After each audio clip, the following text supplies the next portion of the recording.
ଶୁଭୁଛି କ୍ଲିୟର? ଆଜ୍ଞା ଶୁଭୁଛି।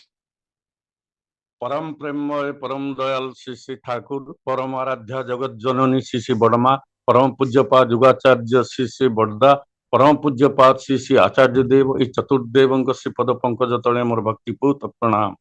इष्ट परिवार समस्त श्रीपद पंकज तले मोर भक्तिपूत प्रणाम। आज 1572 दिन ओडिशा सत्संग दीर्घ पथ अतिक्रम कर बहु प्रतिकूल परिस्थिति निश्चय उद्योक्ता मान सम्मुखीन होगा पड़ी कारण 1572 दिन छोट कथा ना दीर्घ पथ।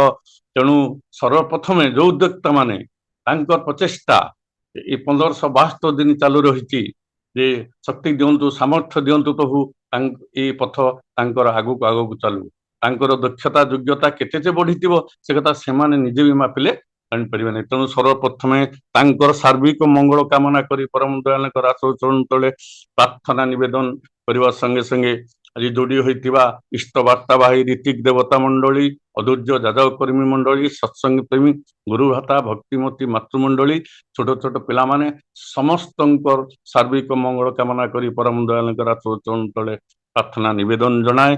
सुंदर भाव भजन कीर्तन हृदय स्पर्शी मनमुग्धकर एवं उच्च कोटीर मन को ऊर्ध्वमुखी कर भावमुखी कर भजन गाउथिबा कलाकार बा कीर्तन बापीभाहित सुंदर हृदय कंपी उठे कीर्तन रे मन ऊर्ध्वमुखी हो जाए। तेणु सर्वप्रथमे भजन कीर्तन करुवा से कलाकार मानकर सार्विक मंगल कामना करी परम दयाल आचरण प्रार्थना निवेदन जनाए।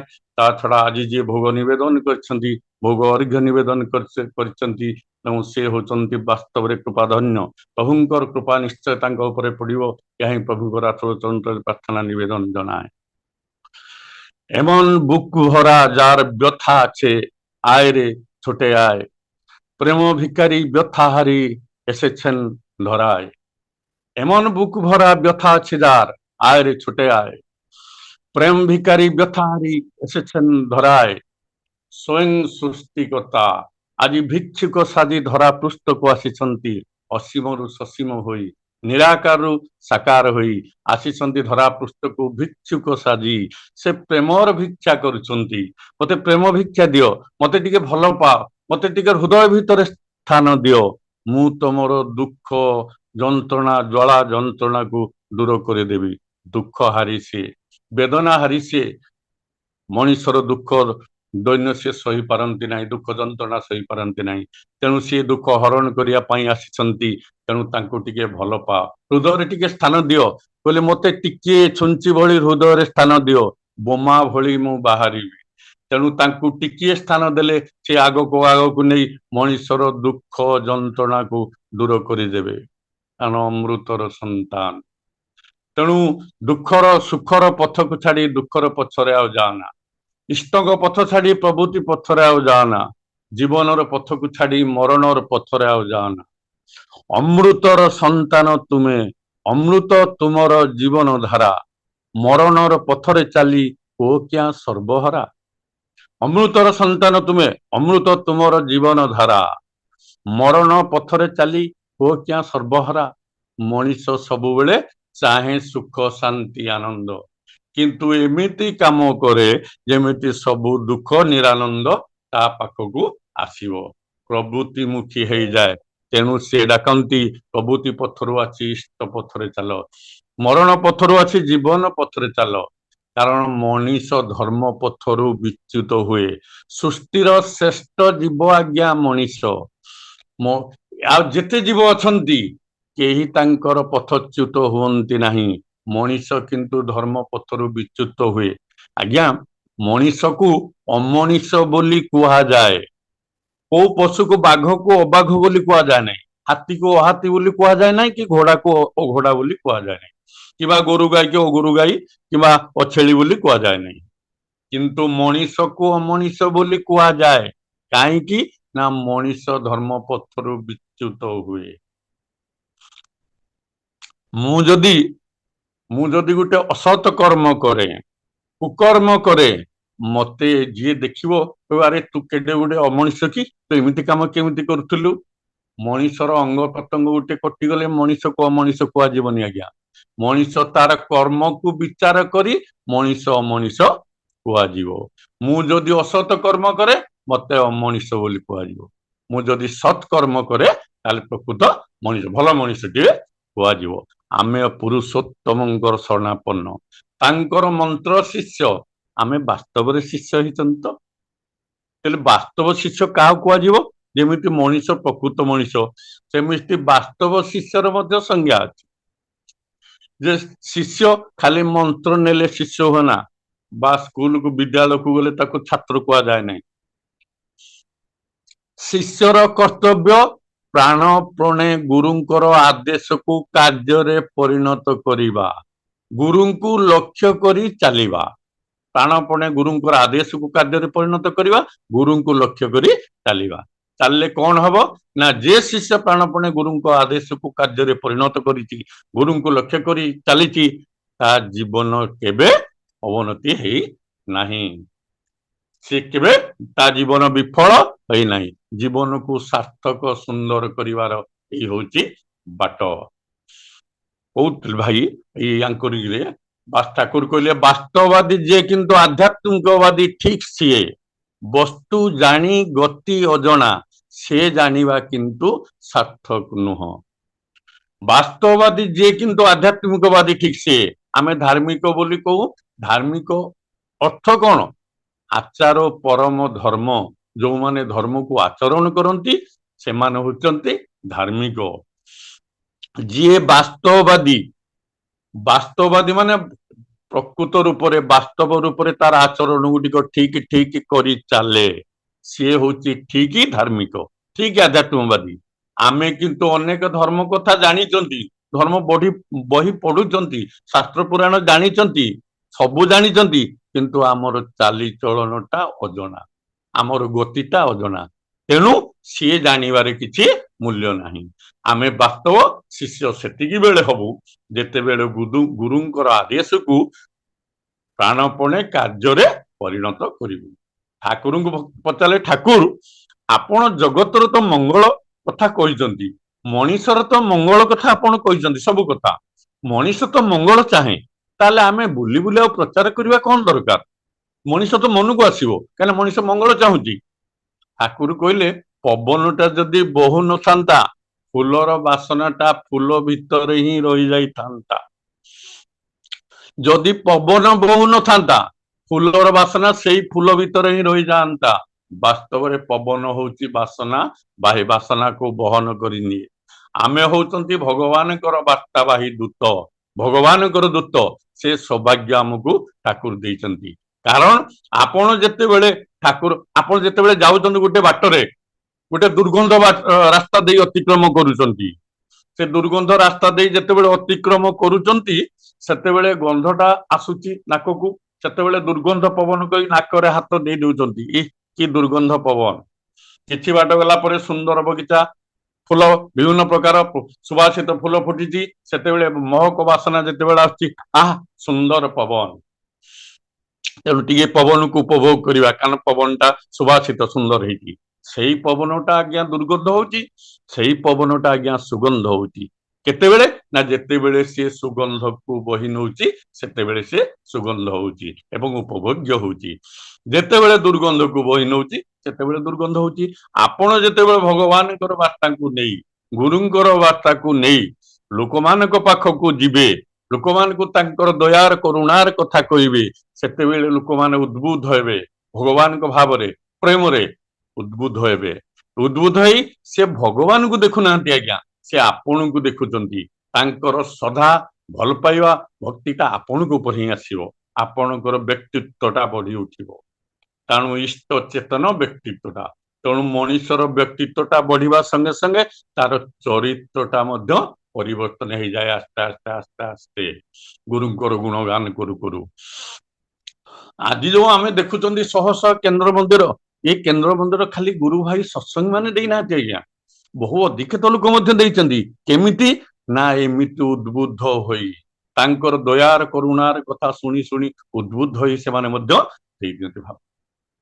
तेणु ये भगवान प्रति जो भावर भल पाइबाटा से प्रतिफलित हम आपण कारण से आपण को देखुं आपण पाखर भगवान बासनाटा से पाँच तेणु आपणकर व्यक्तित्वटा बढ़ आप भल पाइबाटा आपण भक्ति एवं लोकश्रद्धा ये आसब तेणु इष्ट ठाकुर कहले इष्ट चेतन व्यक्तित्वटा मनीषर व्यक्तित्वटा बढ़े इष्ट चेतन इष्ट गुण गान करिया भितर शास्त्र कहुई मनीष तो हूँ श्रेष्ठ जीव तेणु आम श्रेष्ठ जीव हिसाब से श्रेष्ठ कर्तव्य तो करवा ए श्रेष्ठ कर्तव्य कर जीवन को धन्य सार्थक करवा ये श्रेष्ठ कर्तव्यटा कौन शास्त्र कही पुनर्वितं पुनर्मित्रं पुनर्भार्या पुनर्मही एत सब पुनर्विद्यते न शरीर पुनः पुनः पुनर्वितं आपण किसी धन क्षय कर धन आपणकर क्षति हो जाए व्यवसाय कर लक्ष लक्ष क्षति होगला कौट हरे धन आपण पुणी रोजगार क्षम हेबे से धन पुणी आपण पाखक फेरी आसी पारे इटा असंभव नु से धन फेरी आसीबो पुनर्वितं पुनर्मित्रं बंधु आपणकर अप्रिय होगी चली जाइए दूरे जाइए आपण पाख आसुना हुए तो पर बुझामणा है बंधु पुणी आपण पाखक फेरी आसी पारे ये किसी अविश्वास असंभव नुह पुनर्वितं पुनर्मित्रं पुनर्भार्या स्त्री जदि मतांतर है पलि जाइए घर छाड़ी घर पुणी बुझामणा है आसीपारे कि स्त्री जदि मरी जाइए पुणी विवाह करी आ गोटे स्त्री आसीपारे पुनर्भार्या ये किसी असंभव नुह पुनर्मही पुनर्मही अर्थ आगरू राजा महाराजा माने युद्ध करी राज्य जय करथिले जो राजा हारी जाउथला तार राज्यटी से हरौला जो राजा राज्यटी को हरौला हुए तो दरकार पड़िले से पुणी शक्ति सामर्थ्य जोगाड़ करी सैन्य सामर्थ्य जोगाड़ करी पुणी युद्ध करी ता राज्यटा को फेरे आनी पारे एटा असंभव नु तेणु पुनर्वितं पुनर्मित्रं पुनर्भार्या पुनर्मही एत सब पुनर्विद्यते एगुड़ा सब पुणी पुणी मिल पारे हजिगले न शरीर पुनः पुनः ये शरीर दुर्लभ शरीर आउ मिलिब ना थरे शरीर चलीगले जीवन चलीगले आपको आउ पाइबे ना कोटि कोटि खर्च करंतु जेते तपस्या जेते पुण्य करंतु तेणु ये जीवनटा को बा शरीरटा को ये जन्मटा को आमे सार्थक करिबा ये जन्मटा को सार्थक करिबा एटा होची हमर परम कर्तव्य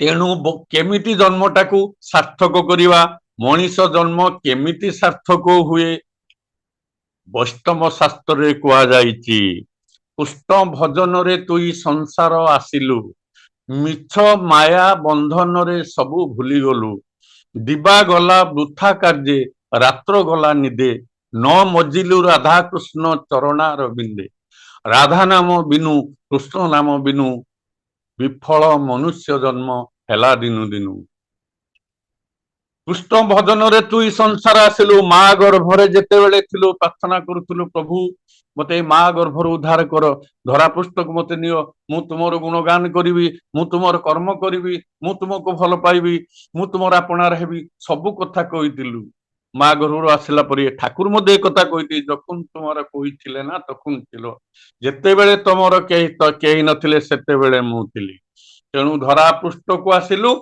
धरा पृष्ठ रे सबु पाई मिछ माया संसार रे पड़ी सबु भूली गलु ठाकुर मध्य से कथा कहले जखुन सब जेते बेले तू सबु पाइलु सेते बेले मते भूली गलु दिबा गला वृथा कार्य रात्र गला ए दिन बेलाटा वृथा काम रे सारी देलु वृथा काम कौन आमे तो सांसारिक कर्म करूचंती एटा तो हमर कर्तव्य एटा आज्ञा जीवन को धन्य बा सार्थक करे नहीं मु अधिक अधिक रोजगार करी मु कोठाबाड़ी करी मो झील को डाक्टर इंजीनियर करी कि मु भलरे चलबी ये जो काम पाई मु जहाँ जहाँ समय देली ये समय मोर भरण पोषण पाई हेई पारे आवश्यकता पाई हेई पारे किंतु ये जीवन को सार्थक करिवो नाही दिवा गला वृथा कार्य रात्र गला निदे राति ताकू निदरे सोई सोई कटई देलु आमे को night is time for rest night is time for rest रातिटा होची विश्राम समय रातिटा होची सोइबार समय କିନ୍ତୁ ଶ୍ରୀ ଶ୍ରୀ ବର୍ଦ୍ଧା କହିଲେ ରାତି ହଉଛି ନାମ ଜପର ସମୟ। ରାତି ହଉଛି ନାମ ଜପର ସମୟ। କାରଣ ଆପଣ ରାତି ବ୍ରାହ୍ମ ମୁହୂର୍ତ୍ତରୁ ଯେତେ ବ୍ରାହ୍ମ ମୁହୂର୍ତ୍ତରୁ ଉଠିକି ନାମଧାନ କରି ନିରୋଳାରେ ଆପଣ ଘଣ୍ଟାଏ 1.5 ଘଣ୍ଟା ବସିପାରିବେ, କିଛି ଅସୁବିଧା ନାହିଁ, ବସିପାରିବେ। କିନ୍ତୁ ଦିନରେ ଆପଣ ଅଧଘଣ୍ଟେ ବସିବା କଷ୍ଟ। ତେଣୁ ନାଇଟି ରାତି ହଉଛି ବର୍ଦ୍ଧା କଲେ ନାମ ଜପର ସମୟ। ଦେଖନ୍ତୁ ଆଜ୍ଞା, ମଣିଷ ଦିନକୁ ଦିନ ରାତି ମିଶି 24 ଘଣ୍ଟାରେ ମିନିମମ୍ 6 ଘଣ୍ଟା ବିଶ୍ରାମ କରେ। 6 ଘଣ୍ଟା ବିଶ୍ରାମ କରେ ଅର୍ଥ 6 ଘଣ୍ଟା ସେ ଶୁଏ।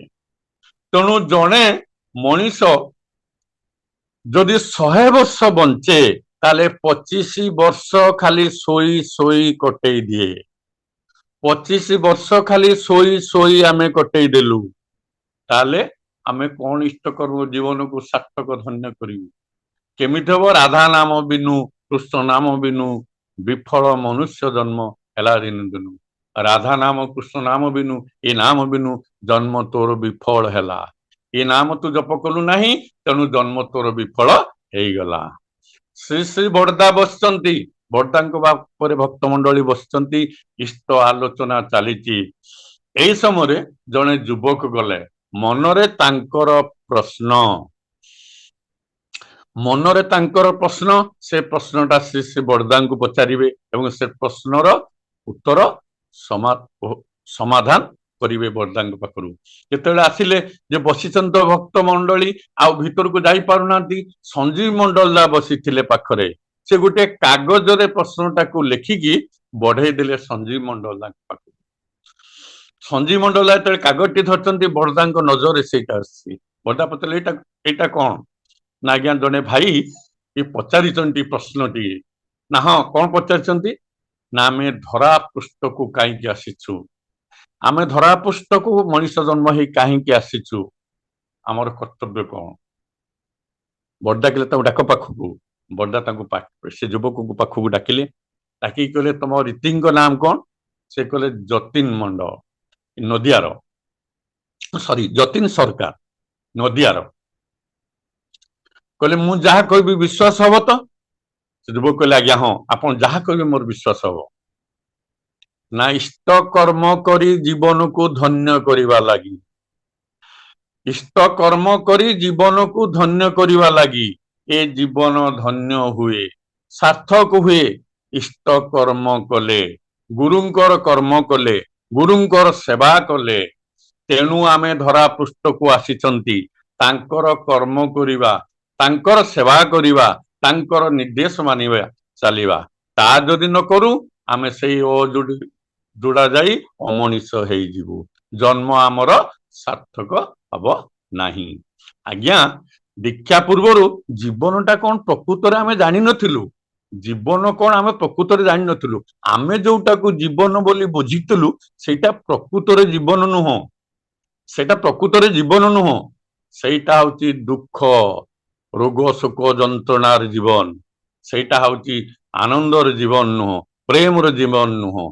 ତେଣୁ ଆମେ ବୁଝିଥିଲୁ ଯେ ସତ୍ପଥ ହଉ ଗୁଡାଏ ଧନ ରୋଜଗାର କରିଦବା। ଏ ଜନ୍ମରେ ବୟସ ଅଛି, ଯୌବନ କାଳେ କଣ କହନ୍ତି ବାଲ୍ୟ ବିଦ୍ୟା ଯୌବନେ ଧନ। ଯେ ଯୁବକ ଅବସ୍ଥାରେ ଯୌବନ କାଳରେ ଗୁଡାଏ ଧନ ରୋଜଗାର କରିଦେଇଯିବା, କାହିଁକିନା ଜୋର ଅଛି, ବୟସ ଅଛି, ଜୋର ଅଛି, ଗୁଡାଏ ଧନ ରୋଜଗାର କରିଦବା, ଗୁଡାଏ କୋଠା ବାଡି କରିଦବା, ଜମି ବାଡି କରିଦବା, ବ୍ୟାଙ୍କ ବାଲାନ୍ସ କରିଦବା, ସବୁ କରିଦବା। କରିଦେଲେ କଣ ହବ? ମୁଁ ବୃଦ୍ଧ କାଳରେ ସୁଖ ଶାନ୍ତି ଆନନ୍ଦରେ ରହିବି, ଆଉ ମୋର ଉତ୍ତର ପୁରୁଷ ମାନେ ଆହୁରି ଆନନ୍ଦ ସୁଖ ଶାନ୍ତିରେ ରହିବେ, କାହିଁକିନା ତାଙ୍କ ପାଇଁ ସବୁ ମୁଁ କରିଦେଲି। କିନ୍ତୁ ପରୋକ୍ଷ ଭାବରେ ଯେ କେତେ ଦୁଃଖ ଯନ୍ତ୍ରଣାକୁ ସେ ନିମନ୍ତ୍ରଣ କଲା ତାହା ହୁଏତ ବୁଝିପାରେ ନାହିଁ। ଯିଏ ସାମର୍ଥ୍ୟଠୁ ବହିର୍ଭୂତ ଅର୍ଥ ରୋଜଗାର କରେ ସେ ନିଶ୍ଚିତ ଭାବରେ ଅସତ୍ ପଥର ଅବଲମ୍ବନ କରେ। ଯିଏ ଅସତ୍ ପଥରେ ଅବଲମ୍ବନ କରେ ତାର ମନଟା ଚିନ୍ତାଟା ସବୁବେଳେ ଅସତ୍ ପଥରେ ଥିବ, ଅସତ୍ ଚିନ୍ତା ଥିବ। ମୁଁ କେମିତି ଅସତ୍ ବାଟ ଆସିବ, ମୋ ଅଧିକାରରୁ ଅଧିକ ଆସିବ କୋଉ ଗୋଟେ। ସାଧାରଣତଃ ଅଫିସରେ କାମ କରୁଥିବା ଚାକିରିଆ ମାନେ ଆମେ ଦେଖିଛୁ, ଯୋଉମାନଙ୍କ ଟିକେ ଉପର ଟୁପୁରି ଅଛି ତାଙ୍କର ନଜର ସବୁବେଳେ ସେ ଉପର ଟୁପୁରି ଆଡକୁ ଥିବ, ସେ କେବେ କାମ ଆଡକୁ ନଜର ରହିବ ନାହିଁ।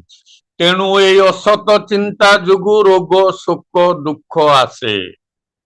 ଠାକୁର କହିଲେ ସତ୍ୟାନୁସରଣରେ, ଅସତ ଚିନ୍ତା ଯୋଗୁ ରୋଗ ଶୋକ ଦୁଃଖ ଆସେ।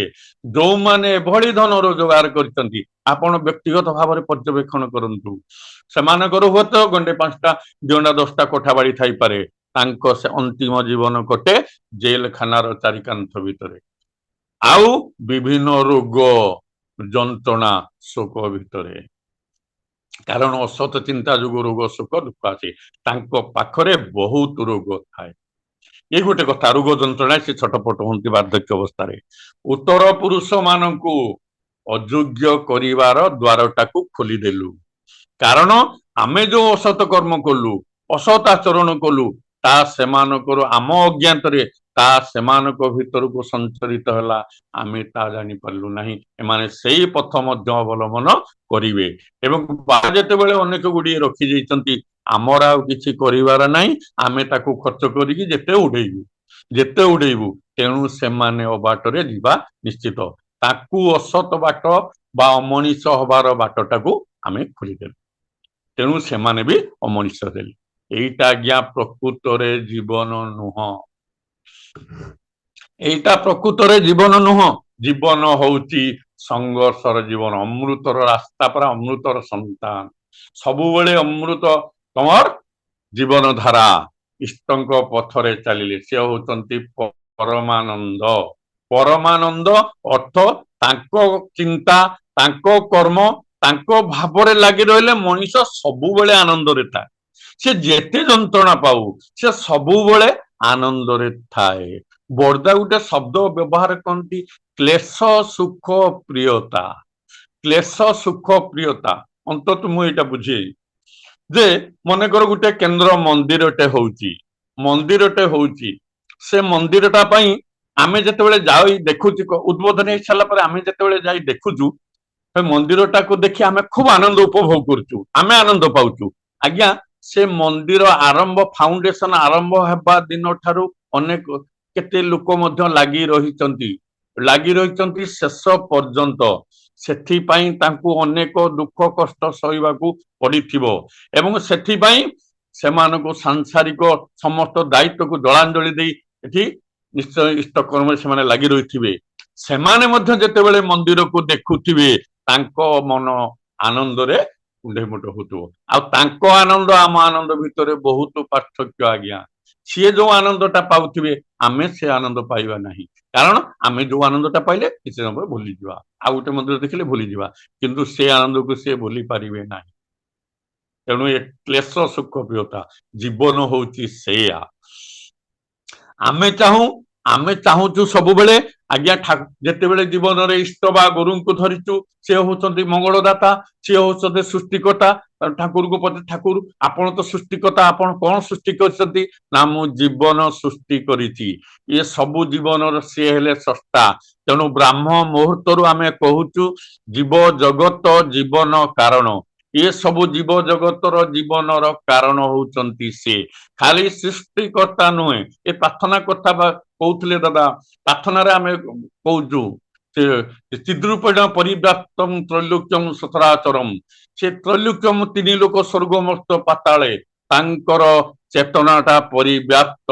ସେ ସବୁ ଦେଖୁଛନ୍ତି, କିଏ କଣ କରୁଛନ୍ତି, କିଏ କଣ କହୁଛନ୍ତି, କିଏ କୋଉ ଭାବରେ ଅଛନ୍ତି ତାହା ମଧ୍ୟ ସିଏ ଦେଖୁଛନ୍ତି।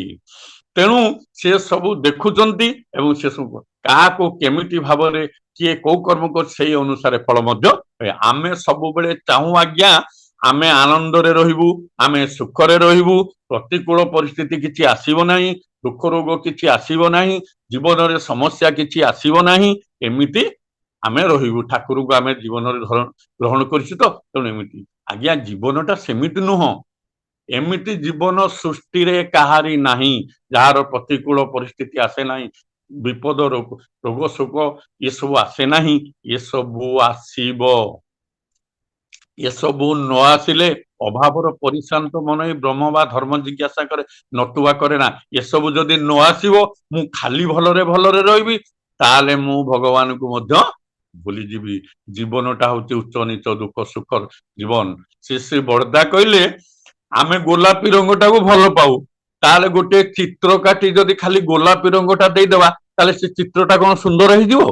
ନା, ବିଭିନ୍ନ କଲର ବିଭିନ୍ନ ଆଡେ ବିଭିନ୍ନ ରଙ୍ଗ ଦେଇ ଚିତ୍ରଟା କଲେ ଚିତ୍ରଟା ସୁନ୍ଦର ହୁଏ। ଜୀବନଟା ସେଇଭଳି ରୋଗ ସୁଖ ଦୁଃଖ ବା ତାଳ ବେତାଳ ଉତ୍ଥାନ ପତନ ଦେଇ ଜୀବନଟା ଆସିଲେ ଜୀବନଟା ସରସ ସୁନ୍ଦର ହୁଏ। ଯାହା ଜୀବନରେ ଉତ୍ଥାନ ପତନ ନାହିଁ ତା ଜୀବନ ସରସ ସୁନ୍ଦର ହୁଏ ନାହିଁ। ମଣିଷର ଉତ୍ଥାନ ପତନ ଦେଇ ଅତିକ୍ରମ କରିବା ଭିତରେ ଦେଇ ମଣିଷର ଦକ୍ଷତା ବଢେ, ମଣିଷର ଯୋଗ୍ୟତା ବଢେ ଏବଂ ମଣିଷ ଭଲ ମଣିଷଟେ ହୁଏ। କାରଣ ସେ ନିର୍ଭରଶୀଳ ହୁଏ ପ୍ରଭୁଙ୍କ ପାଖରେ, ନହେଲେ ପ୍ରଭୁଙ୍କ ପାଖରେ ନିର୍ଭରଶୀଳ ହବ ନାହିଁ। ଆପଣ ସବୁ ଦେଖିଛନ୍ତି ଯେତେବେଳେ ସାଂଘାତିକ ରୋଗରେ ପଡନ୍ତି, ସାଂଘାତିକ ରୋଗରେ ପଡନ୍ତି ହସ୍ପିଟାଲ ଆଡମିସନ ହେଲେ ଆପଣଙ୍କର ଆଇସିୟୁ ରେ ଭେଣ୍ଟିଲେଟର ଲାଗିଲା, ଭେଣ୍ଟିଲେଟର ଲାଗିଲା ପରେ ଗୋଟେ ସ୍କିନ୍ ସଟ୍ ଥାଏ, ସେଟା କଣ ହୁଏ ତଳ ଉପରେ ଗାର ଗାର ହେଇକି ଚାଲେ। ତାର ଅର୍ଥ ଆପଣଙ୍କ ଜୀବନଟା ଠିକ ଅଛି, ସୁରକ୍ଷିତ ଅଛି।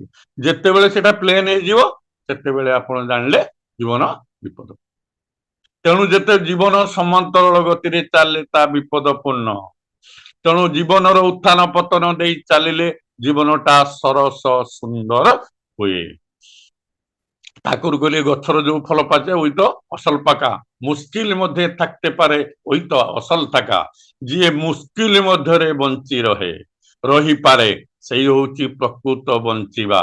গছর যে ফলটা পাচে সেইটা হচ্ছে সুয়াদিয়া, সেইটা হচ্ছে প্রকৃত পাচিবা। আউ মুশকিল মধ্যে থাকতে পারে ওই তো অসল থাকা, যিয়ে মুশকিল মধ্যে বঞ্চি রহিপারে মুশকিল ପ୍ରତିକୂଳ ପରିସ୍ଥିତିକୁ ଏଡେଇକି ଚାଲିପାରେ, ସେଇ ହଉଛି ପ୍ରକୃତ। ଆପଣ ମାନେ ସବୁ ଫୁଟବଲ ଖେଳ ଦେଖିଥିବେ, ଫୁଟବଲ ଖେଳ ଆଜିକାଲି ତ ସବୁ ବିଶ୍ୱକପ ଭଳି ଫୁଟବଲ ଖେଳ ହଉଛି। ଲୋକ ଲକ୍ଷ ଲକ୍ଷ ଟଙ୍କା ଖର୍ଚ୍ଚ କରି ଦେଶ ବିଦେଶରୁ ଯାଉଛନ୍ତି ଏ ଫୁଟବଲ ମ୍ୟାଚ ଦେଖିବା ପାଇଁ। କାହିଁକି ଲକ୍ଷ ଲକ୍ଷ ଟଙ୍କା ଖର୍ଚ୍ଚ କରି ଲୋକ କାହିଁକି ଦେଖିବାକୁ ଯାଉଛନ୍ତି?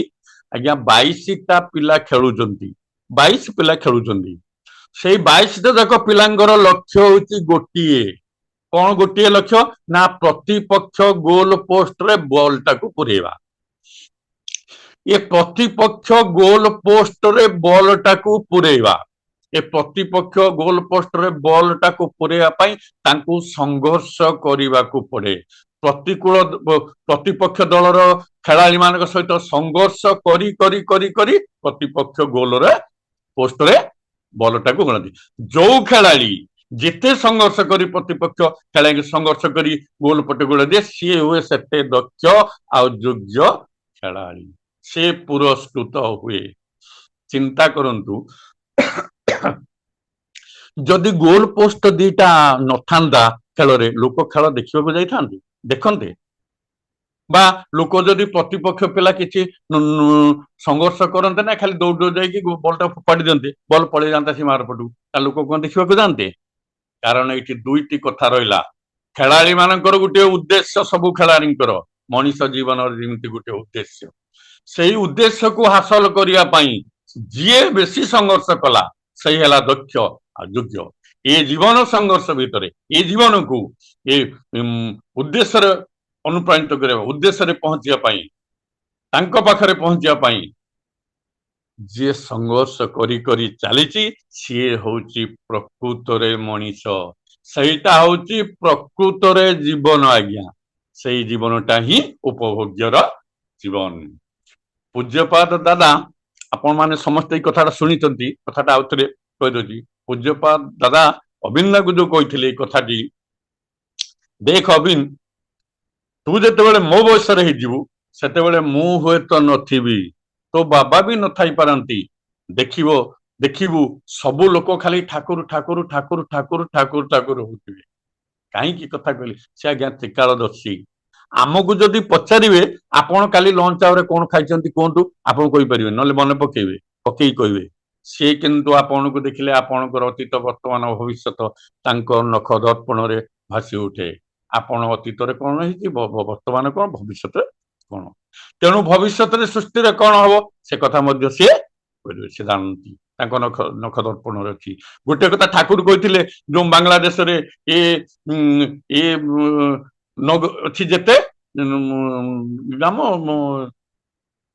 ये जो सतनाम प्रत्यात हवा कथा विश्व अच्छी जिते नगर आदि ग्राम सर्वत्र प्रचारित हम यही सतनाम ठाकुर ये कथाटा कहीदे से लोक मन को ये कथाटा विश्वास आसला से जो भक्त मैंने कथाटा मन को विश्वास गाइलानी आज्ञा कहीं बांग्लादेश हिमायतपुर जंगलिया गाँ ये ठाकुर आप जो सतनामटा देले ये कौन समग्र विश्व को व्यापिब ये कौन संभव देखु आज्ञा सूर्य पूर्व छाड़ी पश्चिम दिगरे उदय हो पारे कथा के अन्यथा हम ना आज 200-250 पाखापाखि देश में सत्संग चली क्रमे क्रमे विश्व को व्यापिब कारण पॉजिटिव जिनसटा टिके व्यापा समय लगे आपण भल गछटे लगे जदि जत्न ने सार देवे बाड़ देवे भल मंद करेंगे से पुणी केते प्रकार रोग पोक लगुव जत्न नौथे तो अनाबना घास गुड़ा आप जिते उपाड़ुवे से माड़ी जाऊ तेणु नेगेटिव जिनसटा बहुत माड़ी जाए जमी कोरोना आसला 2 वर्ष मात्र 2-3 वर्ष 250 देश को व्यापीगला किंतु ये जीवनर कथा ये जीवनर बंचार कथा ये व्यापा समय लगे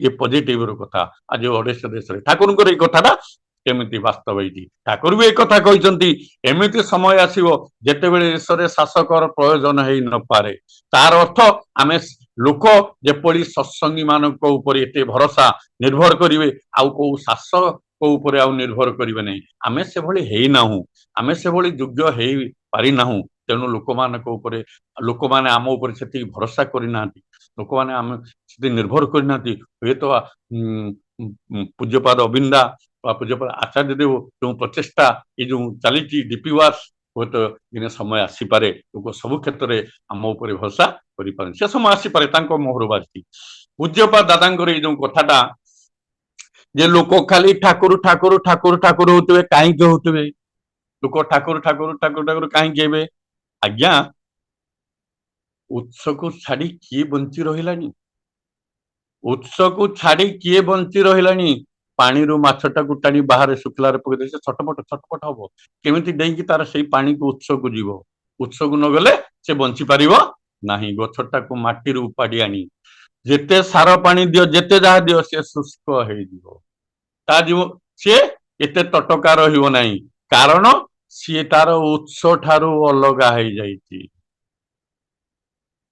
आपण आलोकर उत्स हेले सूर्य आलोकर उत्स हेले सूर्य आपण सूर्यटा को जदि पछ करदेवे छाई आपण आगरे रहिबो निश्चय आपण सब छाई रहिबो कारण आपण उत्स को पछ करिसंती आपण जेतेबेले सूर्य को सामना रे ठिया हेबे सूर्य को सम्मुख रे रखि ठिया हेबे छाई आउ आगरे रहिबो नाही से पछ को चली जीवो तेणु से उत्स को जो जीवन उत्स को आप पछ करदेवे रोग शोक दुख आगू आसो जिते उत्स आगरे उत्स को सम्मुखीन हे उत्स को आगरे रखिए सम्मुख रखिए से सबू पछ को चली जीवे तेणु जीवन मधुमय मो जीवन मधुमय हे आपण झड़ बात्या पवन होती आपण जानी सब झड़ बात्या पवन हुए बहुत गछ उपुड़ी पड़े बहुत गछ उपुड़ी पड़े आ किछि गछ सब गछ कौन उपुड़ी पड़े किछि गछ मध्य रुहे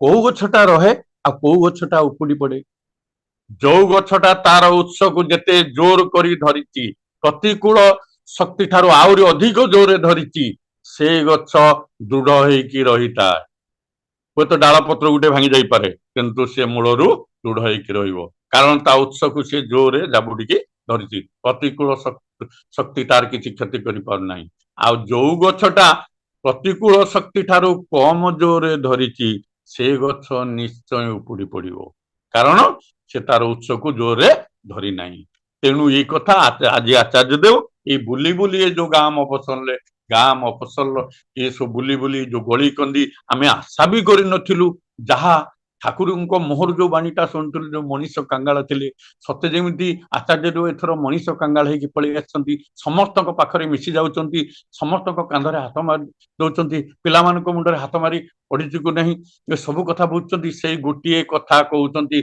उत्स को जोरे जाबुड़ी धर जीवन प्रति क्षेत्र रे जीवन को जोरे चिंतारे कथारे कामरे आचार आचरण व्यवहार मुंडरे तांकु नहीं चाल मुंडरे तांकु नहीं चाल अभ्यास कर मुंडरे तांकु नहीं चलवा प्रैक्टिस मेक्स मैन परफेक्ट अभ्यास कर चलले परफेक्ट हो तो मुंडरे इष्ट रे मुंडरे इष्ट रहिले ପ୍ରତିକୂଳ ଶକ୍ତି ତୁମର କିଛି କ୍ଷତି କରିପାରିବ ନାହିଁ।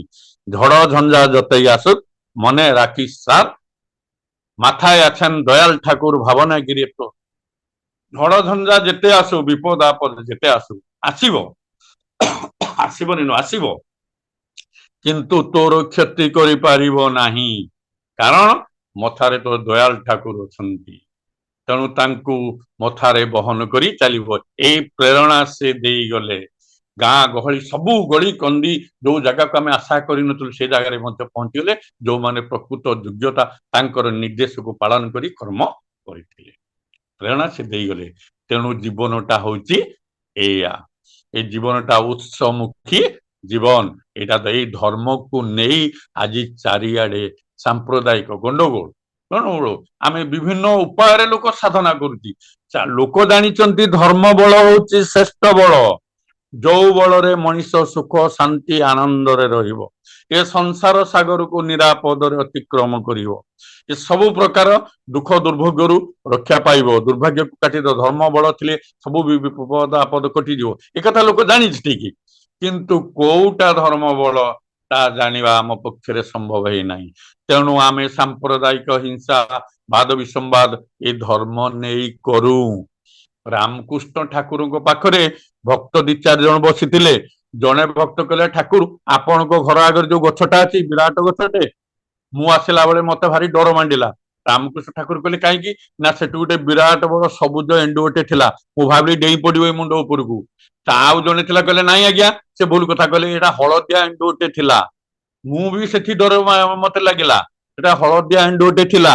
ଏମିତି 2 ଜଣକ, ସିଏ କହିଲେ ନାଇଁ ସବୁଜ ଏଣ୍ଡୁଅ, ସେ କହିଲେ ନାଇଁ ହଳଦିଆ ଏଣ୍ଡୁଅ। ଯୁକ୍ତି ତର୍କ 2 ଜଣଙ୍କ ଭିତରେ ଲାଗିଗଲେ। ରାମକୃଷ୍ଣ ଠାକୁର କହିଲେ, ରୋ ରୋ ରୋ ଚୁପ ରୋ, ତୁ ଯୋଉ ସବୁଜ ଏଣ୍ଡୁଅ କଥା କହୁଛୁ ସେଟା ଠିକ, ସେ ଯୋଉ ହଳଦିଆ ଏଣ୍ଡୁଅ କଥା କହୁଛି ସେଟା ବି ଠିକ, କିନ୍ତୁ ଭୁଲ ହଉଛି ତମେ 2 ଜଣ ଯୁକ୍ତି ତର୍କ କରିବା। କାରଣ ଏଣ୍ଡୁଅଟା ରଙ୍ଗ ବଦଳେଇ ଦେଇପାରେ। ତେଣୁ ପୁରୁଷୋତ୍ତମ ସବୁ ଏକ, ଆମେ ଖାଲି ମଝିରେ ଦଙ୍ଗା ହାଙ୍ଗାମି କରୁ। ଧର୍ମ ଆମେ ମଝିରେ ଦଙ୍ଗା ହାଙ୍ଗାମି କରୁ। ଆଉ ଭୁଲ ବାଟଟା ଭୁଲ କଥାଟା ହଉଛି ଯେ ଚନ୍ଦ୍ର ପୂର୍ଣ୍ଣିମା ଦିନ ଗୋଲ ଚନ୍ଦ୍ର ଦେଖାଯାଏ, ଅଷ୍ଟମୀ ତିଥିରେ ଦା ଭଳି ଦେଖାଯାଏ। ମୁଁ କହିବି ଚନ୍ଦ୍ର ଆକାର ଦା ଭଳି, ସେଟା ବି ଠିକ। ପୂର୍ଣ୍ଣିମା ଦିନ ଗୋଲ ଚନ୍ଦ୍ର, ସେଟା ବି ଠିକ। କିନ୍ତୁ ଆମ ଭିତରେ ଯଦି ଯୁକ୍ତି ତର୍କ ହୁଏ ସେଇଟା ହବ ଭୁଲ। କିନ୍ତୁ ଆମର ଭୁଲଟା ହଉଛି ଆମେ ଅଷ୍ଟମୀ ତିଥିରେ ପୂର୍ଣ୍ଣିମା ଚନ୍ଦ୍ର କିରଣକୁ ଖୋଜୁଛୁ, କିମ୍ବା ପୂର୍ଣ୍ଣିମା ତିଥିରେ ଅଷ୍ଟମୀ ଚନ୍ଦ୍ର କିରଣ ଖୋଜୁଛୁ। କେମିତି ପାଇବୁ? ଯୁଗକୁ ଯୁଗ ଏଇ ମତେ ପରମାନନ୍ଦ ଏ ଜଗତେ, ଯେ ଯୁଗେ ଯେବା ଅବତାର ନାମ ବନତି ଦାମୋଦର, ସେ ନାମ ଧରି ନର ନାରୀ ଭବସାଗରୁ ହୁଅନ୍ତି ପାରି। ଯୁଗକୁ ଯୁଗ ପରମାନନ୍ଦ ଆସନ୍ତି, ସେ ନାମ ଦିଅନ୍ତି, ସେଇ ନାମଟାକୁ ଧରି ସେ ଯୁଗର ଲୋକମାନେ ଭବସାଗରରୁ ସଂସାରରୁ ଅତିକ୍ରମ କରନ୍ତି। ଆମେ ସେ ନାମକୁ ଛାଡି ଯଦି ଅନ୍ୟ ନାମ ଯେତେ ଭଜନ କୀର୍ତ୍ତନ କଲେ ସେ ଆଲୋକ ଏ ଅଷ୍ଟମୀ ତିଥିରେ ପୂର୍ଣ୍ଣିମା ଆଲୋକ ପାଇବୁ କୋଉଠୁ? ତେଣୁ ଏଇଟା ହିଁ ଆମର ଭୁଲ ହୁଏ।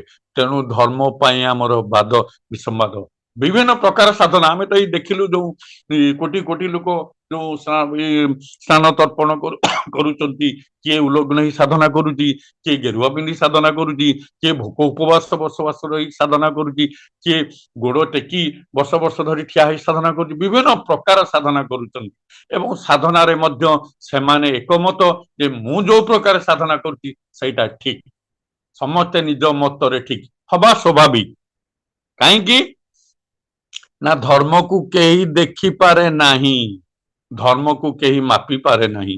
ମୋ କୋଉ ବାଟରେ ଧର୍ମଟା ଅଧିକା ହଉଛି କେହି ମାପି ପାରେ ନାହିଁ କି ଦେଖିପାରେ ନାହିଁ। ଯଦି ମାପି ହୁଅନ୍ତା କି ଦେଖି ହୁଅନ୍ତା ତାହେଲେ ଆମେ ଜାଣନ୍ତୁ ଏଇ ବାଟଟା ଠିକ, ଏଠି ଅଧିକ ଧର୍ମ ହଉଛି। ଉଦାହରଣ ସ୍ୱରୂପ ଆପଣ ଗଛଟିଏ ଦେଖୁଛନ୍ତି, ଗଛଟାର ଫଳ ଫୁଲ ପ୍ରସ୍ଫୁଟିତ ହେଇକି ରହିଛି। ସେ ଗଛଟା ଯୋଉ ଫୁଲ ଫଳ ପ୍ରସ୍ଫୁଟିତ ହେଇ ତଟକା ହେଇ ରହିଛି, ତାକୁ ତଟକା କରିଛି କିଏ? ଯିଏ ତଟକା କରିଛି ତାକୁ କେହି ଦେଖି ପାରନ୍ତି ନାହିଁ, ସେ ମାଟି ତଳେ ଥାଏ। ତାହେଲେ ମାଟି ତଳେ ଥାଇ ତାକୁ ତଟକା କଲା କେମିତି? ନା ସେ ଉତ୍ସ ସହିତ ଯୋଡି ହେଇକି ଥାଏ, ଉତ୍ସରୁ ଆବଶ୍ୟକ ଉପକରଣ ସଂଗ୍ରହ କରି ସମସ୍ତଙ୍କୁ ତଟକା କରି ରଖେ।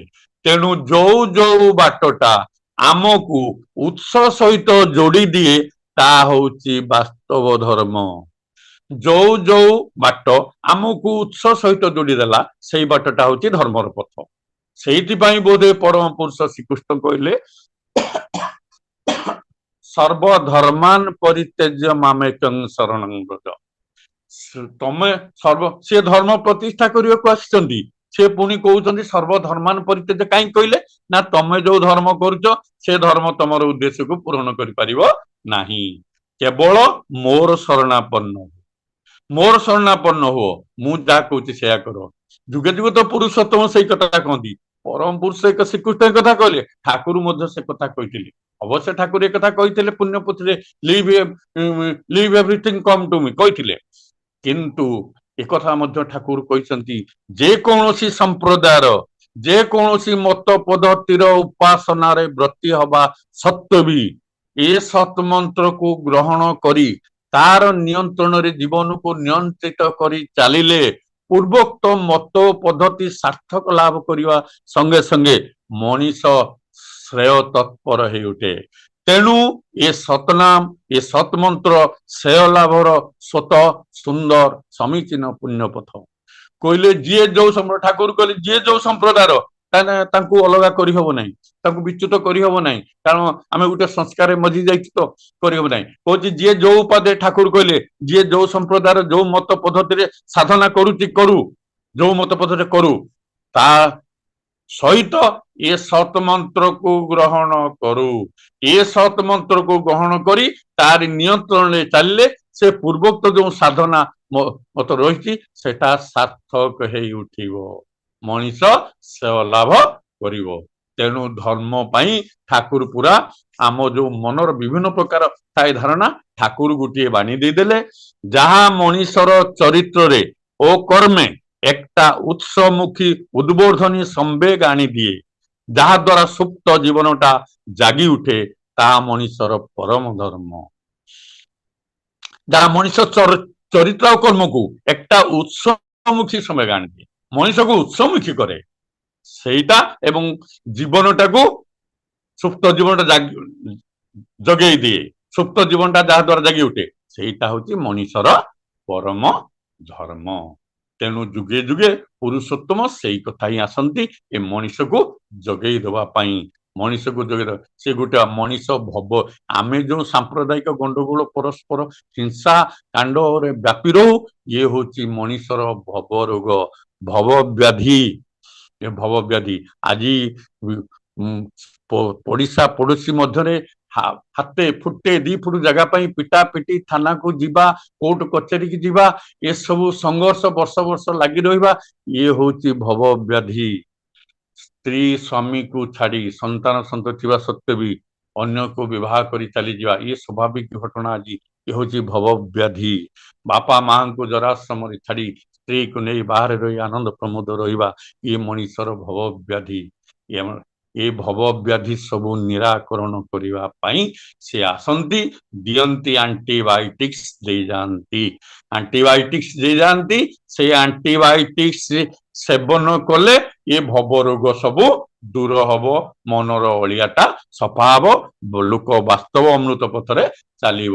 ସେ ଆଣ୍ଟିବାୟୋଟିକ୍ସ ସେ ଦେଇଥିଲେ କୋରାନ, ସେ ଦେଇଥିଲେ କୋରାନ, ସେ ଦେଇଛନ୍ତି ବାଇବେଲ, ସେ ଦେଇଛନ୍ତି ବାଇବେଲ, ସେ ଦେଇଛନ୍ତି ଗୀତା, ସେ ଦେଲେ କୋରାନ 5 ଅକ୍ଷର KORAN, KORAN, କୋରାନ 5 ଅକ୍ଷର। କେବଳ ମୁସଲମାନ ପଢିବେ ବୋଲି କୋରାନରେ ଲେଖା ହେଇନାହିଁ, ସମସ୍ତଙ୍କ ପାଇଁ। ସେ ଦେଇଛନ୍ତି ବାଇବେଲ BIBLE 5 ଅକ୍ଷର, କେବଳ ଖ୍ରୀଷ୍ଟିଆନ ମାନେ ପଢିବା ପାଇଁ ସେ ଦେଇନାହାନ୍ତି, ସମସ୍ତେ ପଢିବେ। ସେ ଦେଇଛନ୍ତି ଗୀତା GEETA, ସେ 5 ଅକ୍ଷର। କାହିଁକି ସେ ଦେଇଛନ୍ତି? ଆମେ ଦେଇନାହାନ୍ତି, ସେ ଦେଇଛନ୍ତି। କାହିଁକି ନା ସମସ୍ତେ ପଢିବା ପାଇଁ। ଗୀତାରେ କୋଉଠି ଲେଖା ଯାଇ ନାହିଁ କେବଳ ହିନ୍ଦୁ ମାନେ ପଢିବେ, ସେ ସମସ୍ତଙ୍କ ପାଇଁ। କାରଣ ତାଙ୍କର ସୃଷ୍ଟି ହଉଛି ମଣିଷ। ସେ ମତେ ସେ ହିନ୍ଦୁ କରି ଜନ୍ମ କରିନାହାନ୍ତି, କାହାକୁ ଖ୍ରୀଷ୍ଟିଆନ କରି ଜନ୍ମ କରିନାହାନ୍ତି, କାହାକୁ ମୁସଲିମ ଦେଇ କରି ଜନ୍ମ କରିନାହାନ୍ତି। ଆମେ ହିନ୍ଦୁ ଘରେ ଜନ୍ମ ହେଇଛୁ, ହିନ୍ଦୁ ବୋଲି କହୁଛୁ, କିଏ ମୁସଲମାନ ଘରେ ଜନ୍ମ ହେଇଛି ମୁସଲମାନ ବୋଲି କହୁଛି, ଏବଂ ଆବଶ୍ୟକ ପଡିଲେ କିଏ ଖ୍ରୀଷ୍ଟିଆନ ଧର୍ମ ବି ଗ୍ରହଣ କରି ଖ୍ରୀଷ୍ଟିଆନ ହେଇଯାଉଛି। କିନ୍ତୁ ସିଏ ଜନ୍ମ ଦେଇଛନ୍ତି ମଣିଷ, ମଣିଷ ପାଇଁ ଦେଇଛନ୍ତି ଧର୍ମ ଗୋଟିଏ, ତାହା ହେଲା ମାନବିକତା। ସେଇ ଧର୍ମଟା ହେଲା ମାନବିକତା। ଏଇ ମାନବିକତା ରହିଲେ ମଣିଷ ଅମୃତ ପଥରେ ଚାଲିବ। ଠାକୁର କହିଲେ ମୋ ସତ୍ସଙ୍ଗ ମିଶନ ହଉଛି ମଣିଷ ଭିତରେ ମାନବିକତା ସୃଷ୍ଟି କରିବା। ମୁଁ କେତେ ମାନବିକତା ସୃଷ୍ଟି କରିଛି ଏ ତାଙ୍କୁ ଗ୍ରହଣ କରି ତାଙ୍କରି ପଥରେ ଚାଲି ନିଜେ ପର୍ଯ୍ୟବେକ୍ଷଣ କରିବା। ତେବେ ଆପଣଙ୍କର ପ୍ରଶ୍ନ ହେଇପାରେ ଏ ଯୁଗର ପୁରୁଷୋତ୍ତମ ଯୋଉ ଦେଲେ ଆଣ୍ଟିବାୟୋଟିକ ସେ ତ 5 ଅକ୍ଷର ନୁହଁ, ତାହେଲେ ସେ ଦେଲେ ସତ୍ୟାନୁସରଣ। ଏ ଯୁଗର ପୁରୁଷୋତ୍ତମ ଦେଲେ ସତ୍ୟାନୁସରଣ। ଇଏ 5 ଅକ୍ଷରିଆ ନୁହେଁ, ବହୁତ ଅଧିକା। ତାର କାରଣ ଏକଥା ମଧ୍ୟ ଠାକୁର କହିଲେ ମୁଁ ଏକ ଅଚାନକ ପ୍ରାଣୀ। ଅତୀତରେ କେବେ ଦେଖିନଥିବ କି ଭବିଷ୍ୟତରେ କେବେ ଦେଖିବ ନାହିଁ। ଅତୀତରେ ପୁରୁଷୋତ୍ତମ ମାନେ ଆସିଛନ୍ତି। ଠାକୁର ଏକଥା କାହିଁକି କହିଲେ ନା ଅତୀତ ପୁରୁଷୋତ୍ତମ ମାନଙ୍କର ଯାହା ଯାହା ଥିଲା ତା ବହୁ ଗୁଣରେ ଅଧିକ ରହିଛି ଏବଂ ଭବିଷ୍ୟତରେ ମଧ୍ୟ ଆଉ ଦେଖିବ ନାହିଁ। ଅଚାନକ ପ୍ରାଣୀ। ଠାକୁର ମଧ୍ୟ କୋଉ ଏକଥା କହିଲେ ମୁଁ ସମୁଦ୍ର ମନ୍ଥନ କରିଦେଇଛି। ଠାକୁର ଦେବତା ଆଉ ଅସୁର ମାନେ ତ ସମୁଦ୍ର ମନ୍ଥନ କରିଥିଲେ। ଆପଣ ସମୁଦ୍ର ମନ୍ଥନ କଲେ ସବୁ ଶାସ୍ତ୍ର ପୁରାଣ ଯାହା ସବୁ ଦେଇ ଯାଇଛନ୍ତି ତାକୁ ସବୁ ମନ୍ଥନ କରି କରି ସମୁଦ୍ର ମନ୍ଥନରୁ ଅମୃତ ବାହାରିଥିଲା। ମୁଁ ସେଇ ଅମୃତ ଦେଇଗଲି। ସେ ଅମୃତ ହଉଛି ସତ୍ୟାନୁସରଣ। ସେ ଅମୃତ ହଉଛି ସତ୍ୟାନୁସରଣ। ତେଣୁ ସେଇ ସତ୍ୟାନୁସରଣକୁ ଯିଏ ପାଳନ କରିବ। ଆଜ୍ଞା ମୁଁ ରୋଗ ହେଲା, ମୁଁ ଡାକ୍ତର ପାଖକୁ ଯିବି, ଡାକ୍ତର ପ୍ରେସକ୍ରିପସନ କରିଦେଲେ ମୁଁ ଔଷଧ କିଣିବି, ଆଣିକି ଯଦି ଟେବୁଲ ଉପରେ ପ୍ରେସକ୍ରିପସନକୁ ଔଷଧକୁ ରଖିକି ଦିନକୁ 3 ଥର 4 ଥର ଖାଲି ଦେଖିବି, ତାକୁ ରୋଗ ଭଲ ହେଇଯିବ? ମୁଁ ଖାଲି ଦେଖିଲେ କଣ ରୋଗ ଭଲ ହେଇଯିବ? ତାକୁ ଡାକ୍ତରଙ୍କ ବିଧି ମାପିକି ଖାଇବାକୁ ପଡିବ। ସେ ମେଡିସିନର ପାୱାର ବ୍ଲଡରେ ମିଶିବ। ମିଶିଗଲା ପରେ ସେ ରୋଗକୁ ଭବ ରୋଗକୁ ସେ ରୋଗକୁ ନିରାକରଣ କରିବ। ଇଏ ଯୋଉ ଆଣ୍ଟିବାୟୋଟିକ୍ସ ପୁରୁଷୋତ୍ତମ ଦେଲେ, ଇଏ ଆଣ୍ଟିବାୟୋଟିକ ଖାଲି ରଖିଦେଇକି ପଢିଦେଲେ ହବନି, ତାକୁ ଚରିତ୍ରରେ ମଜେଇବାକୁ ପଡିବ। ଏ ଚରିତ୍ରରେ ମଜେଇଲେ ସେ କଣ ହବ, ଆମ ଭିତରେ ଥିବା ଏଇ ଭବ ରୋଗ ସବୁ ଆସ୍ତେ ଆସ୍ତେ ଆସ୍ତେ ଆସ୍ତେ ଦୂର ହେଇଯିବ। ପ୍ରକୃତ ତାଙ୍କର ମନ ଲାଖି ମଣିଷ ଆମେ ଚାଲିଯିବା। କାହିଁକି ନା ଅମୃତର ସନ୍ତାନ ତୁମେ, ଅମୃତ ତୁମର ଜୀବନ ଧାରା। ଆମର ଜୀବନ ଧାରା ହଉଛି ଅମୃତର ଜୀବନ ଧାରା। ଆମେ ଆମ ଦୁର୍ବୁଦ୍ଧିରେ ଅବାଟରେ ଚାଲି ଦୁଃଖ କଷ୍ଟ ଭୋଗୁଛୁ। ଆପଣ ଯଦି ଗୋଟିଏ ଜାଗାରେ ଭୋଜି ଖାଇବାକୁ ଯାଉଛନ୍ତି ଆଜ୍ଞା, ଯଦି ଅତି ସ୍ଵାଦିଷ୍ଟ ଭୋଜିଟେ ହଉଛି, ଅତି ସ୍ଵାଦିଷ୍ଟ ହଉଛି, ଆପଣଙ୍କୁ ପଚରା ହେଲା ଆପଣ ଏ କେମିତି ଖାଇବାଟା କେମିତି ଲାଗୁଛି? ନା ଅମୃତ ଭଳି ଲାଗୁଛି, ଅମୃତ ଭଳି ଲାଗୁଛି। ଆପଣ ଅମୃତ କେବେ ଦେଖିଛନ୍ତି, କେବେ ଖାଇଛନ୍ତି? ନାଇଁ, ଆମେ ଦେଖିନୁ କିନ୍ତୁ ଖାଇନୁ। କିନ୍ତୁ ତୁଳନା କାହିଁକି କରିଦେଇଛୁ? ଆମେ ଜାଣିଛୁ ଏ ସ୍ୱର୍ଗରେ ଦେବତା ମାନେ ହିଁ ଅମୃତ କାରବାର କରନ୍ତି। ତେଣୁ ସେମାନେ ବାକ୍ସିଦ୍ଧ, ଆଉ ସେମାନେ ଖୁସି ହେଇ ଆମକୁ ଯାହା ବର ଦେଇ ଦିଅନ୍ତି ଆମକୁ ପ୍ରାପ୍ତ ହେଇଯାଏ। ତେଣୁ ଆମେ ଦେବାଦେବୀଙ୍କୁ ପୂଜା କରୁ। ସେମାନେ ବାକ୍ସିଦ୍ଧ, ଯାହା ବର ଦେଇଦେବେ ଖୁସି ହେଇକି ଆମକୁ ପ୍ରାପ୍ତ ହେଇଯିବ। କାରଣ ସେମାନେ ଅମୃତ କାରବାର ସ୍ୱର୍ଗରେ କରୁଛନ୍ତି। ଶ୍ରୀ ବରଦା ଥରେ ବସିଥିଲେ, ଭକ୍ତ ମାନେ ସବୁ ବସିଛନ୍ତି। ବରଦା କହିଲେ ଉଷାଏ ନିଶାଏ ମନ୍ତ୍ର ସାଧନ, ଚଲାଏ ଫେରାଏ ଜପ। ଏଇ ଚଲାଏ ଫେରାଏ ଜପ ଟା ହଉଛି ତ, ନାମ ଜପଟା ହଉଛି ତ? ନା ଆଜ୍ଞା ହେଇପାରୁନି, ଅଭ୍ୟାସ କରି ହେଇପାରୁନି। ଶ୍ରୀ ବରଦା କହିଲେ ଅଭ୍ୟାସ କରି ଏ ନାମ ଜପଟା କରିବ। ଚଲାଏ ଫେରାଏ କଲେ ବାକ୍ସିଦ୍ଧ ହେଇଯିବ। ଏ ଅଭ୍ୟାସ କରି ଏ ନାମ ଜପଟା କଲେ ମଣିଷ ବାକ୍ସିଦ୍ଧ। ଏ ବହୁ ଉଦାହରଣ ରହିଛି ମଧ୍ୟ। ଆପଣ ଦୁର୍ଗାନାଥ ସାନ୍ୟାଲ କଥା ଆଉ ଅନେକ ଅଛନ୍ତି ପୁରୁଣା ଯୋଉମାନେ ଠାକୁରଙ୍କ ପାଖରେ ଥିଲେ, ତାଙ୍କ ଲୀଳା ସହଚର, ସେମାନଙ୍କ ଜୀବନରେ ବହୁ ଦୁର୍ଯୋଗ ମଧ୍ୟ ଏଇଠି ଯାହା କହିଛନ୍ତି ତାହା ଫଳି ଯାଇଛି, ଏଇଟା ହେଇଛି ମଧ୍ୟ। ତେଣୁ ମଣିଷ ବାକ୍ସିଦ୍ଧ ହେଇଯାଏ ଏ ଅମୃତକୁ ପାନ କଲେ। ତେଣୁ ସ୍ୱର୍ଗରେ ଅମୃତ ଯାହା କାମ କରେ, ମର୍ତ୍ତରେ ସତନାମ, ଏ ନାମଟା ମଧ୍ୟ ସେଇ କାମ କରେ। ଅତଏବ ତେଣୁ କୁହନ୍ତି ନାମାମୃତ। କଳି ଯୁଗରେ ସେଠୁ କହନ୍ତି କଣ ନା ନାମାମୃତ, ଅର୍ଥ ନାମଟା ହଉଛି ଅମୃତ। ଏ ମତରେ ମୋ ମନରେ ଥରେ ପ୍ରଶ୍ନ ଉଠିଲା, ଏ ରୀତିକି ମାନଙ୍କୁ ଠାକୁର କାହିଁ ଦେବତା ବୋଲି କହିଲେ? ଅନ୍ୟମାନଙ୍କୁ ଆମେ ସିନା କହିଦଉଛୁ ଅଧୈର୍ଯ୍ୟ ଯାଜକ ଦେବତା, ନାଇଁ, ଠାକୁର କେବଳ ରୀତିକି ମାନଙ୍କୁ ଦେବତା ବୋଲି କହିଛନ୍ତି। ରୀତିକ ଦେବତା, ମୋ ରୀତିକ ଦେବତା। ରୀତିକି ମାନଙ୍କୁ ଦେବତା ଶବ୍ଦଟା ଠାକୁର କାହିଁ ଯୋଡ଼ିଲେ? କାରଣ ସେମାନେ ଅମୃତ କାରବାର କରନ୍ତି। ଅମୃତ ହଉଛି ସ୍ୱର୍ଗୀୟ ଜିନିଷ। ଏ ସତନାମଟାକୁ କେବଳ ରୀତିକ ମାନେ ହିଁ କାରବାର କରନ୍ତି। ଆମେ ସମସ୍ତେ ଜାଣିଛନ୍ତି, ଆମେ କଣ କାରବାର କରିବା? କରିଲେ ଆମେ ବିଷ ଭଳି କାମ କରିବ, ସେ ଅମୃତ ଭଳି କାମ କରିବ ନାହିଁ, କେବଳ ରୀତିକ ମାନେ ହିଁ କରିବେ। ତେଣୁ ରୀତିକ ମାନଙ୍କ ପାଇଁ ଠାକୁର ରୀତିକ ଦେବତା ବୋଲି କହିଛନ୍ତି। ରୀତିକ ପାଖରେ ଦେବତା ଶବ୍ଦଟା ଯୋଡ଼ିଛନ୍ତି, ସେ ଅମୃତ କାରବାର କରନ୍ତି ବୋଲି। ତେଣୁ ଆମେ ଗୋଟେ କଥା କହୁନି, ଆସିଅଛୁ ଲଙ୍ଗଳା ତୁ ଯିବୁ ଶୂନ୍ୟ ହୋଇରେ, ଆସିଅଛୁ ଲଙ୍ଗଳା ତୁ ଯିବୁ ଶୂନ୍ୟ ହୋଇରେ। ଆମେ ଲଙ୍ଗଳା ଆସିଛନ୍ତି, ଆସିଲା ବେଳେ ଯିବା ଶୂନ୍ୟ ହୋଇ। ଏ ବାସ୍ତବିକ କଥାଟା ଆମେ ଠାକୁରଙ୍କୁ ଧରିଲା ପରେ କିଛି କିଛି ନୂଆ ଦେଲେ ନାହିଁ, ଆମେ ଲଙ୍ଗଳା ହେଇକି ଆସିନୁ କି ଶୂନ୍ୟ ହେଇକି ଯିବୁ ନାହିଁ, କିଛି ଧନ ସମ୍ପଦ ନେଇକି ଯିବୁ। କଣ ଲଙ୍ଗଳା ହେଇକି ଆସିନୁ, ଶୂନ୍ୟ ହେଇକି ଆସିନାହୁଁ, ଆମର ପୂର୍ବ କର୍ମ ତାକୁ ନେଇକି ଆସି ସେ କର୍ମ ଫଳକୁ ଆମେ ଭୋଗିବାକୁ ପଡିବ। ଆସିଲା ବେଳେ ଯିବା ବେଳେ ନେଇକି ଧନ ସମ୍ପଦ ଯିବ, ଯିବା ବେଳେ ଲଙ୍ଗଳା। ଆମେ ଜାଣିଥିଲୁ ଯେ ଲଙ୍ଗଳା ଆସିଛୁ ଲଙ୍ଗଳା ଯିବୁ, ମାନେ ନିଜ ଶରୀରଟା ବେଶ ପୋଷାକ ତ ଅଲଗା କଥା, ନିଜର ଅତି ପ୍ରିୟ ଶରୀରଟାକୁ ମଧ୍ୟ ଆମେ ନେଇପାରିବୁ ନାହିଁ। ତେଣୁ ଶୂନ୍ୟ ହେଇକି ଯିବୁ ନାହିଁ, ଶୂନ୍ୟ ହେଇକି ଯିବ ନାହିଁ। ଅଚ୍ୟୁତାନନ୍ଦ ମାଳିକା କହିଲେ, ଏ ଦେହ ପ୍ରଳୟ ହୋଇଲେ ଅଥୟ ପରାଣ ରହିବ ନାହିଁ, ବାଟକୁ ସମ୍ବଳ ଅଟେ ସତନାମ ପାମର ଅଚ୍ୟୁତି କହି। ଅଚ୍ୟୁତାନନ୍ଦ ମାଳିକାରେ କହିଲେ ଯେ ଯେତେବେଳେ କେତେବେଳେ ମରିବୁ ଜାଣିପାରୁନୁ, ହଠାତ୍ ଆସିବ, ଚାଲିଯିବୁ। କଣ ଏ ଦେହ ପ୍ରଳୟ ହୋଇଲେ ଅଥୟ ପରାଣ ରହିବ ନାହିଁ, ବାଟକୁ ସମ୍ବଳ ଯୋଗାଡ଼ କରିକି ଥା, ବାଟକୁ ସମ୍ବଳ ଯୋଗାଡ଼ କରିକି ରଖିଥା। କଣ ସମ୍ବଳ? ନା ବାଟକୁ ସମ୍ବଳ ଅଟେ ସତନାମ, ଏ ସତନାମଟା ହଉଛି ସେ ବାଟର ସାଥୀ। ତେଣୁ କୁହାଯାଏ, ବାଲ୍ୟକାଳେ ଧର୍ମ ଧନ ମୁଁ ସଞ୍ଚିବି, ବାଲ୍ୟକାଳୁ ଧର୍ମ ଧନ ମୁଁ ସଞ୍ଚିବି, ଏ ଜୀବନ ନିଶ୍ଚିତ କେଜାଣେ କାହାର ମରଣ ସମୟ ହୋଇଯିବ ବୋଲି। ବାଲ୍ୟକାଳରୁ ଏ ଧର୍ମ ରୂପକ ଧନକୁ ସଞ୍ଚୟ କରି ରଖିଥାଅ, କେତେବେଳେ ମୃତ୍ୟୁ ଆସିଯିବ କିଏ ଜାଣିଛି। ତେଣୁ ଧନ ଥିଲେ ଆଉ ଡର ନାହିଁ, ବାଟକୁ ଯେତେବେଳେ ଆମର ସମ୍ବଳ ଅଛି, ଆମର ଆଉ ଡର କଣ, ଭୟ କଣ, ଯେତେବେଳେ ଆସୁ ଆସୁ।